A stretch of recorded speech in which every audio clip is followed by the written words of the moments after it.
VR has evolved and exploded since it all began several decades ago. Back in Washington, D.C., we spoke with Sophia Moshasha, a citizen of the Metaverse.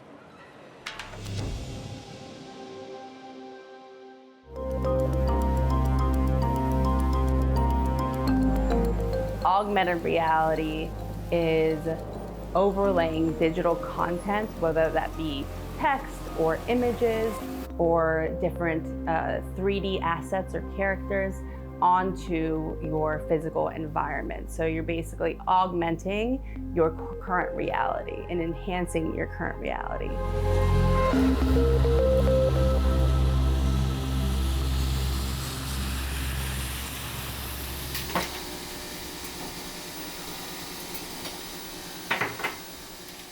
My name is Sophia Moshasha.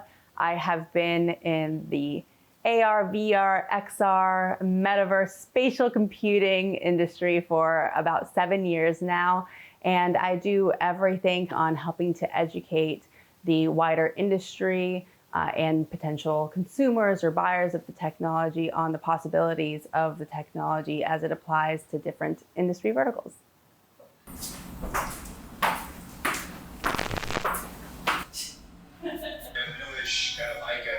In the app lab? Okay, hold on. I'm sitting at my plate space right now and my boundaries.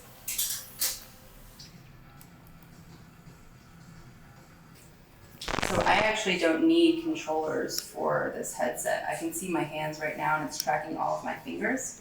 It doesn't make sense to not have full use of your hands when working out. Alright, so I just started the multiplayer session. You can join it. What do you see in front of you? I see the main menu with multiplayer at the bottom. I'm going to click multiplayer. I'm actually going to be able to not only work out, but work out with other people and my friends.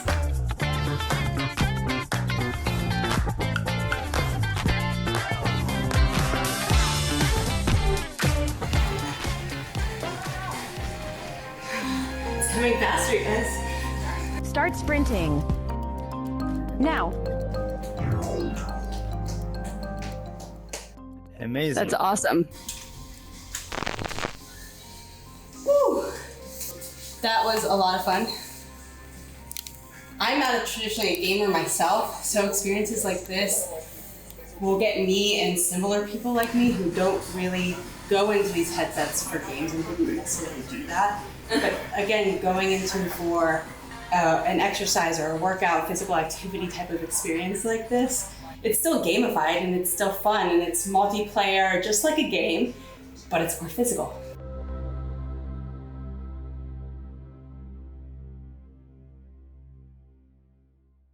We are living in a virtual world. Your phone is attached to your hip. I have an Apple Watch on right now. You know, we have different forms of virtual interfaces that we're using on a daily basis. Those are steps towards the metaverse. Hey, good morning. How you doing, Sophia? Oh. I feel like vegetarians, vegans, the way I eat as well, you know, if anybody was going to do it, I'd be like, step one, learn how to cook. These immersive platforms are a way for us to nurture our relationships throughout the year, throughout the times that we can't necessarily meet in person. And so we need mediums like this to be able to stay connected and continue to nurture and develop those relationships. But it is in no way a replacement for meeting people in real life and collaborating with them in real life.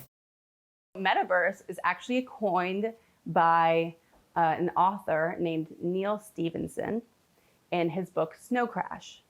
So that came out well beyond and before Meta introduced the term metaverse, but we all have Meta to thank for popularizing the term and popularizing the technology.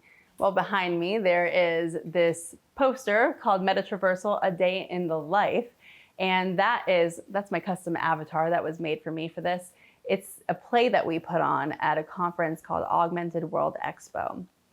And where traditional conferences do more of traditional style talks and panels and fireside chats and those types of things, we decided to showcase the technology live on stage as it would be used in someone's everyday life. Sophia is working with her boss to go over the details of Sophia's big client meeting. It's essential that Sophia closes this deal. I've got to hand it to you, Sophia. This is great work. But do you think they'll go for it? They have to, Chris. This is a long game. Everything that was in their RFP is in our prototype, and it meets all their compliance requirements. And we gave it to them at a great price. I think the consensus is that it is going to be a set of integrated emerging technologies. It's going to be AR, VR, even desktop and mobile phones, AI. It'll incorporate cloud computing, the internet, even robotics and blockchain and cryptocurrency, and all of these things, all of these emerging technologies. We're going to introduce new ways of interacting with each other, interacting with the world, being able to not only replicate what we do in the real world, but innovate and do things that we couldn't really do in the real world. So really, it's just a matter of how creative we can get with these technologies. I think the goal is to be able to open up opportunities for both business, for creative opportunities, for being interactive with our peers, and in kind of a global way.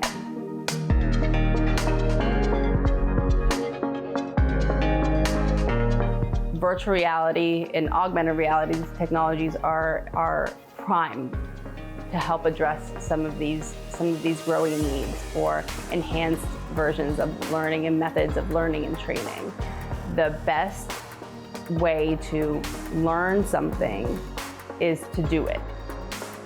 When you are creating that lived memory of actually doing something, especially in instances where training can be potentially dangerous, like in oil rigs and those types of things where it could be dangerous. Right now, people are just reading and watching videos and seeing some of the consequences that could happen if they make a wrong move, right? There's an explosion that happens. In virtual reality, for example, you're allowed to make those mistakes and be able to fail safely. And believe me, once you've experienced doing something and having something blow up on you, the likelihood of you doing that again is very low. So those are the types of things that experiencing training in these ways can help overcome and help people get ready for the actual task at hand, the real task at hand, a lot faster. And also, you don't have to learn everything all at once with this technology. You don't have to necessarily be in a classroom setting. With a headset that's this big, you can deliver the content that is relevant at the time of need. And that person can learn what they need to learn, when they need to learn it, and then apply it right then and there.